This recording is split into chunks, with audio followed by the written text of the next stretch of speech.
Not all guns are created equal. Now, they might look nice in the store, but when you bring them home, they may just make you wish that you'd spent that cash on something else. Here are the top 10 guns only fools will buy. Buckle up, because we're about to save you from making a big mistake. Don't forget to subscribe to the channel if you haven't. Let's get right into it. Number 10. The Taurus Judge. We'll start with a gun that has drawn lots of attention for all the wrong reasons, the Taurus Judge. The Judge is a revolver that can take both 45 Colt and 410 shotgun shells. In concept, this was a fantastic idea. A handgun round and a shotgun shell? Sign me up. But as with many brilliant ideas, they don't always turn out as smart in real life. This gun is so bad, we mentioned it in 2 lists.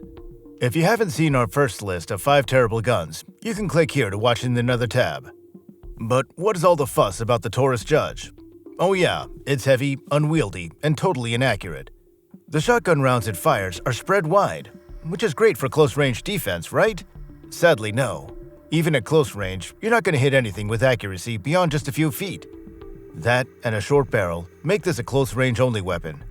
This one is as useful as pulling out a butter knife in a sword fight. And the Judge is not all that bad. It still looks scary, right? But looks matter little when it comes to a firearm you put your life on the line for. It has an awkward grip, and the trigger is heavy and hard to pull. Not a good gun for shooting accurately. It's not something you want to rely on in a high-stress situation. This revolver isn't worth your time when you compare it to other, more accurate pistols like the Smith & Wesson M&P Shield or Sig Sauer P365. The Judge might be fun for a range day, but if you're serious about self-defense, you're better off looking elsewhere. Here's what I want you to take away from all this. If you like collecting quirky guns or need a fun shooter to impress your pals, then the Taurus Judge may be for you. If you want something you can actually count on when it matters though, it's best to pass this one up. Speaking of guns that aren't quite what they seem, next up is a firearm that came with high expectations, but dashed even more. Let's look at the Hi-Point C9. Next up on our list is a gun often the subject of jokes among gun enthusiasts, the Hi-Point C9. So granted, the C9 is one of the cheapest 9mm pistols available on the market, and there's something to be said about that. The problem is this affordability comes at a high cost. Anyone who has picked up a Hi-Point knows what I mean. First, this gun just feels cheap. It's made of cheap plastic and zinc alloys. It has questionable build quality, and some components feel more suited for a toy gun than something that might actually save your life. It has a heavy trigger, awkward magazine release, and terrible ergonomics. I liken this to trying to drive a car with square wheels. Not smooth, not fun, and definitely not enjoyable. But let's get down to business, reliability. Even though some swear by their Hi-Point C9, it jams, and not just occasionally. We're talking about frequent failures to feed, failure to eject, and overall inconsistent performance. That would be like having a gun that works only when it feels like it. A gamble no one should be making in self-defense. Now let's be real here. For a bit more money, you can buy a Ruger Security 9 or a Smith & Wesson SD9 VE, which are better guns, more reliable, and overall better performance. That cheap Hi-Point C9 is tempting, but it's a budget gun that'll make you more frustrated than anything else. If you're looking for something reliable, accurate, and well-built, don't go for the C9. You can do better, and you should. Speaking of guns that fail to measure up, here's another gun that misfired at making a name for itself, the Remington R51. The Remington R51 was another gun everyone had high hopes for, but ended up being a total disappointment. It was Remington's big foray into compact 9mm pistols, and on paper, it sounded like a good idea. Its low recoil and compact size made it an ideal concealed carry gun. If you picked it up, fired it, and really looked at it, you find that it was not at all it's cracked up to be. Let's talk design first. You get this lovely, slim model that you can carry concealed. But when you pull the trigger, something seems off. The trigger pull is heavy and gritty, not smooth like other 9mm pistols of the same class. That, along with serious reliability issues, makes this gun sure to cause trouble. The R51 was known to fail to feed, had ejection problems, and worst of all, fired out of battery. That means that this gun might shoot with the slide not fully locked in place. Not only is that dangerous, but it's reckless to have as a self-defense weapon. Now imagine pulling the trigger in a life-or-death situation and your gun not firing, or worse, firing prematurely. It got so bad that Remington had to recall the R51 twice and still couldn't fix the problem. It's like buying a faulty appliance, returning it, and then buying a new one only to find out that the first one is just as broken. Comparing the R51 to solid compact 9mm pistols like the Glock 43 or the Springfield XDS is a joke. Those guns are known for performance, reliability, and build quality, all things the R51 lacks. So, if you want something reliable, forget the Remington R51 and look elsewhere. Talking of guns that were built poorly from the start, here's another gun of questionable design. The Jimenez Arms JA 380. Now, the Jimenez Arms JA 380 is one of those guns you buy thinking it's a cheap option for personal defense, but you should really just save your money. It's a disaster in terms of reliability and build quality. While it's small, light, and easy to conceal, those are about the only positive things you can say about it. But first, let's break it down. The JA 380 is made of zinc alloy and plastic, some of the cheapest materials to make a gun with. It almost feels like a cheap toy. It's light but made of materials that won't hold up under stress. It has a gritty trigger that's hard to shoot accurately. There are tiny sights, virtually none, that make aiming a chance game rather than an actual task. You can barely trust this pocket gun to hit the mark. And then there's reliability. That thing is prone to constant jams, failures to feed, and failures to extract spent casings. Now imagine defending yourself with a gun that may misfire just as quickly. This kind of inconsistency is typical of the JA 380, and you don't want to be stuck with one when it fails you. Look at the competition. Far better 380 pistols like the Ruger LCP or the Smith & Wesson Bodyguard, both built with better, more reliable materials. Gun owners all over the world trust their guns, but the JA 380 is a headache in waiting. Number 6. The Smith & Wesson Sigma.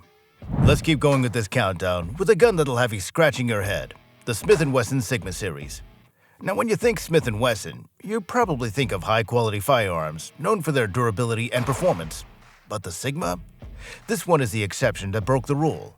It was marketed as a budget alternative to other 9mm pistols, but the Sigma has drawn more complaints than compliments.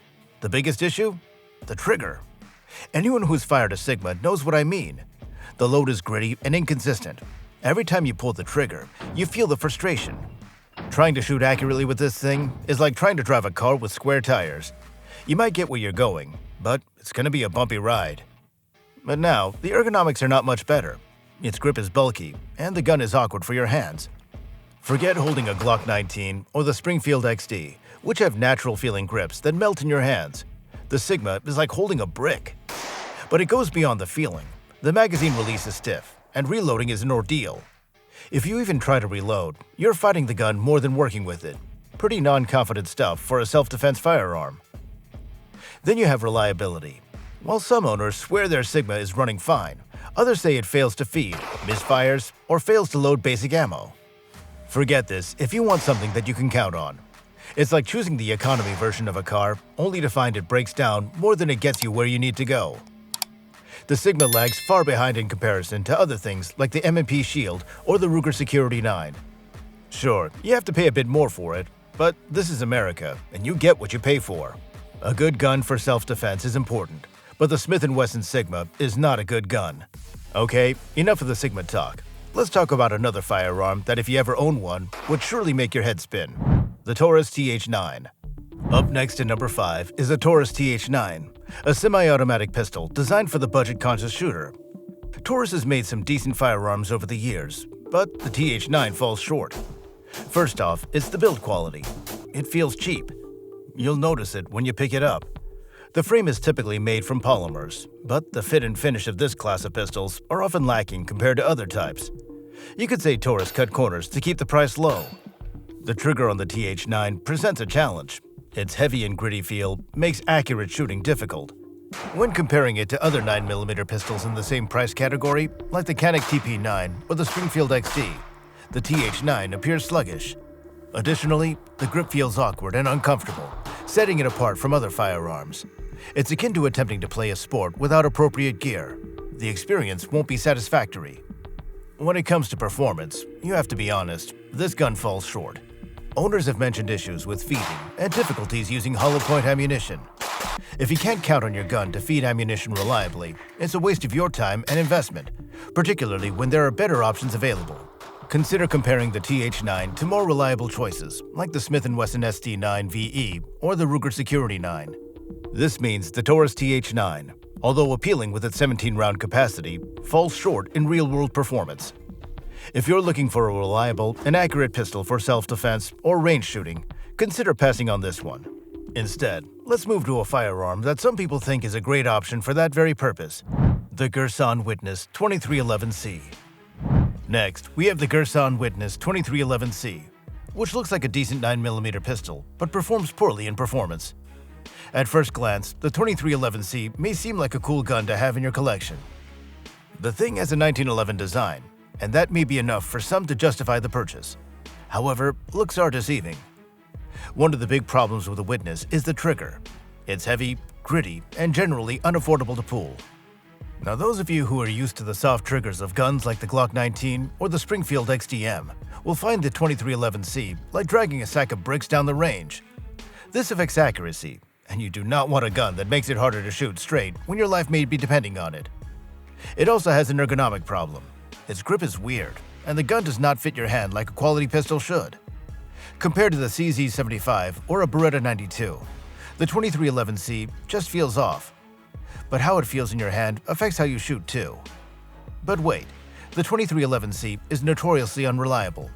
Some users have reported failures to feed, malfunctions, and problems with the slide not locking back correctly. If a gun can't perform consistently, it becomes a liability instead of an asset.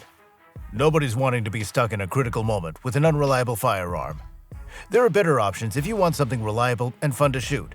Choose between the classic Glock 17 or 6-hour P320. Both are more reliable, accurate, and precise. So yeah, the Girsan Witness 2311C looks cool, but it's not worth the risk. Those old designs that never quite worked out? Coming up, we have something far more dangerous than helpful, the Colt 1855. Next up is the Colt 1855 Revolver. But despite some historical value, this is the firearm you should avoid if you want something reliable. Colt attempted to make a cylinder rifle that didn't work out very well. In fact, it may be one of the deadliest guns you could own today. A well-documented issue with the Colt 1855 is a cylinder gap. When this gun is fired, hot powder and gases leave the cylinder, not something you want happening in your hand. So try shooting a gun that burns you with every shot. Now that's what you get with the 1855. This is no ordinary cylinder gap. It's a major flaw. The fundamental design flaw makes this revolver more dangerous than anything else. Lastly, let's talk about reliability, or the challenges that come with it. Many users experience misfires, inconsistent performance, and concerns with the handling of the 1855s. It's much like owning a classic car that looks stunning, but has a knack for breaking down when you hit the road. It's hard to believe this was ever considered a weapon. When we compare it to modern revolvers, like the Smith & Wesson Model 686 or the Ruger GP100, this one truly seems more suited for a museum display rather than being tucked away in a gun safe. Collectors looking for history might find the Colt 1855 interesting. But if you want a real gun you can actually shoot, buy another one. Next up is something much less iconic, but just as reliable as the Colt 1855, the Winchester 1400 shotgun. In second is a shotgun that lets us down again and again over the years, the Winchester 1400. You know Winchester makes good shotguns, but the 1400 is not a quality gun. When first introduced in 1964, the 1400 was advertised as a cheap semi-automatic shotgun good for hunting and home defense. And it is, unfortunately, one of the guns that falls short of the Winchester marketing hype, despite the mechanical and cosmetic changes made over the years. One key challenge with the 1400 model is its reliability. Users have reported experiencing frequent jams as well as issues with feeding and ejection. When you're out hunting or relying on it for home defense, having a malfunctioning shotgun can be a real concern. It's worth considering how the Winchester 1400 stacks up against more dependable options like the Mossberg 500 or the Remington 870, which are often praised for their reliability. The thing is also heavy and clunky, not something you want to carry around in the field for long. The build quality is not up to par with comparable pump-action or semi-automatic shotguns, so you might be saving some cash now, but you'll end up with a gun that gives you more trouble than it solves. So, while Winchester has produced some fine shotguns, the 1400 is a standout. Better shotguns exist if you need a powerful shotgun. And speaking of options, we have number 1, the UTAS 15 Bullpup shotgun. Number 1 on our list is the UTAS 15 Bullpup shotgun. This one will definitely spark a conversation wherever you take it. It has a futuristic bullpup design and sleek lines that would belong in a science fiction movie. But don't let the looks fool you. This shotgun has no substance. The UTAS-15 is notorious for its loading mechanism and feeding issues. Anyone who's tried to load a shotgun with a complicated system knows how frustrating it can be if the gun doesn't cooperate. This shotgun has feeding and ejection malfunctions and is unreliable for tactical and hunting use. In addition, it isn't even close to being reliable or performing compared to other bullpup shotguns like the Keltec KSG. But the UTAS-15 isn't just unreliable, it's bulky. The bullpup design is supposed to make guns smaller, but they're awkward to handle and aim. Look no further for a light shotgun. The UTAS-15 is a gimmick compared to a Remington 870 or Mossberg 500. The UTAS-15 might be fun to add to your collection if you collect futuristic or novelty guns. And if you need a gun for defense and hunting, you can pass on this one. It has style but no substance, so it makes our list of guns you should avoid. So there you have it, the top 10 guns you'd be foolish to buy. So do yourself a favor and avoid these the next time you're at the gun shop. Trust me, your safety, your wallet, and your peace of mind will thank you. If you enjoyed this list, click on the video on the screen right now to watch another informative video. Stay smart and safe, and happy shooting.